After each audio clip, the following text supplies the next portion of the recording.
first question to you, sir.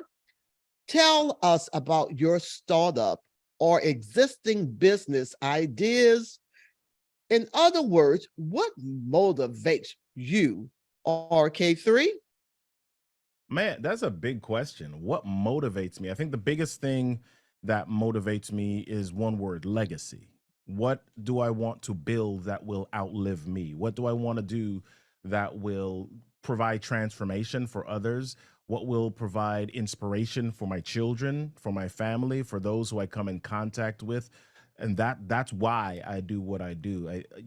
If you're not in business with a purpose, right? I love to say this: if your why isn't strong enough, you won't be around long enough, right? You got to have this thing that really drives you each day, because when you wake up, the world is not this pretty place with roses and cherry blossoms always floating around. So you've got to find this thing every day that you're pushing after. And so you got to figure out what your strong why, and mine is to have something that transforms others, that outlives me.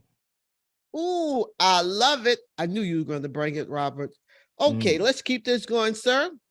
What services or products do you offer? Even though I said that in your intro, I yeah. want them to hear from you, just in case I left something out, RK3.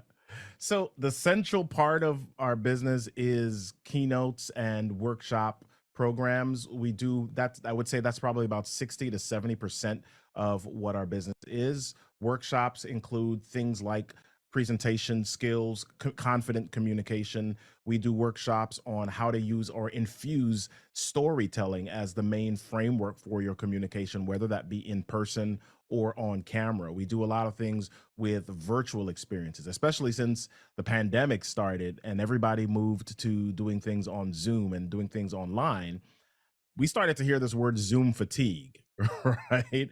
And Zoom fatigue pretty much was people online on these meetings all the time. And I don't think the issue was so much Zoom. It was just it was that people were in the same boring meetings week after week, hour after hour, day after day. And so what we started to do was share with people how not to just have Zoom meetings, but how to create virtual experiences that engage and connect with your people, even in an online space. And so, the fact that I come in and I bring in music, I bring in confetti, I may bring in some characters, right? I might sometimes have a little dude run across the screen or whatever it is. I create fun virtual experiences and show people how to create that engagement and that connection with your audience,